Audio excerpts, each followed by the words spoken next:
আমরা বাংলাদেশ আরেকটি প্রদেশ করব শুধুমাত্র সনাতনীদের জন্য। এই মূর্তি অতি সত্বর ঘুরিয়ে ফেলে দিতে হবে।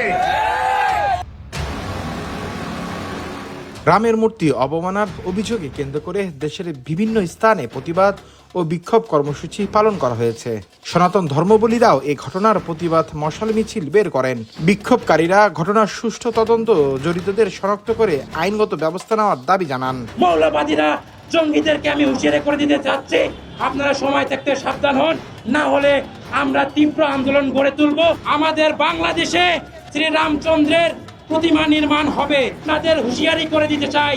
আমরা চুপ করে আছি মানে এই নয়, আমরা ভয় পাচ্ছি। সরকারও যদি বারংবার আমাদের বিচার দিতে ব্যর্থ হয় এবং আপনারা যদি এই সুযোগ নিয়ে আমাদের উপর বারংবার হামলা চালান, অত্যাচার করেন, তাহলে আমি বলে দিতে চাই এই ঢাকা বিশ্ববিদ্যালয় জগন্নাথ হল থেকে তীব্র আন্দোলন গড়ে তুলব আমরা।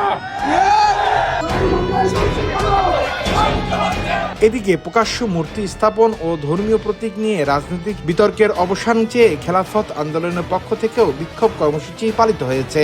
সংগঠনের নেতাকর্মীরা বিভিন্ন বক্তব্য তাদের অবস্থান তুলে ধরেন এবং সংশ্লিষ্ট বিষয়ে রাজনৈতিক নেতাদের কাছে জবাব দাবি করেন। বাংলাদেশ সরকারকে বলতে চাই, বাংলাদেশের লালমনিরহাটের এশিয়ার বৃহত্তম ঘাঁটি, সেই ঘাঁটি অতি সত্বর চালু করতে হবে। ভারতের নাচানাচি বন্ধ করতে হবে।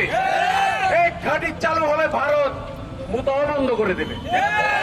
আপনারা বাংলাদেশের হাত থেকে অখণ্ড ভারত চাচ্ছেন, আপনারা বাঙালি নাকি হিন্দুস্তানি এটাকে প্রমাণ করুন।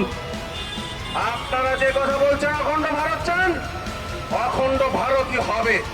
সেই ভারত অখণ্ড ভারতে কালেমার পতাকা উত্তোলন হবে। অন্যদিকে রাজধানী বাইতুল মোকাররম এলাকার অনুষ্ঠিত এক বিক্ষোভ থেকে গাইবান্ধা একটি শিব মন্দির ঘুরিয়ে দেওয়ার দাবি তোলার অভিযোগ উঠেছে। এই ঘটনার সামাজিক যোগাযোগ মাধ্যম সহ বিভিন্ন মহলে আলোচনা ও সমালোচনা তৈরি হয়েছে। তবে এসব দাবির বিষয়ে সংশ্লিষ্ট কর্তৃপক্ষের পক্ষ থেকে কোনো আনুষ্ঠানিক সিদ্ধান্ত বা নির্দেশনা তথ্য পাওয়া যায়নি। আগামী এক সপ্তাহের মধ্যে এই মূর্তি যদি অপসারণ করা না হয়, আন্দোলন করে তোলা হবে।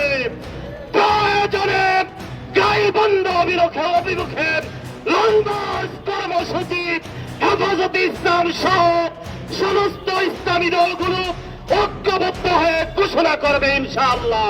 পরিস্থিতি নিয়ন্ত্রণ রাখতে আইন শৃঙ্খলা রক্ষা বাহিনী সতর্ক অবস্থান রয়েছে। তারা সবাই শান্ত থাকার আহ্বান জানিয়েছেন এবং কোনো ধরনের উস্কানিমূলক কর্মকাণ্ড থেকে বিরত থাকার অনুরোধ করেছে। বাংলার জমিনে যদি কারো মূর্তিকে দিতে সাহস করে তার কাছে উড়িয়ে দেব। ধর্মীয় স্থাপনা, উপাসনা ও বিশ্বাসের প্রতি সম্মান বজায় রেখে শান্তিপূর্ণ পরিবেশ নিশ্চিত করার আহ্বান জানিয়েছেন বিভিন্ন সামাজিক ও রাজনৈতিক মহলের নেতারা। তারা বলেছেন, যে কোনো অভিযোগের ক্ষেত্রে আইন নিজের হাতে না নিয়ে যথাযথ আইনি প্রক্রিয়ার মাধ্যমে সমাধান করা প্রয়োজন। দেশের সাম্প্রদায়িক সম্প্রীতি বজায় রাখতে সংশ্লিষ্ট সব পদক্ষেপ দায়িত্বশীল ভূমিকা পালনের আহ্বান জানানো হয়েছে। Desk report, recap news.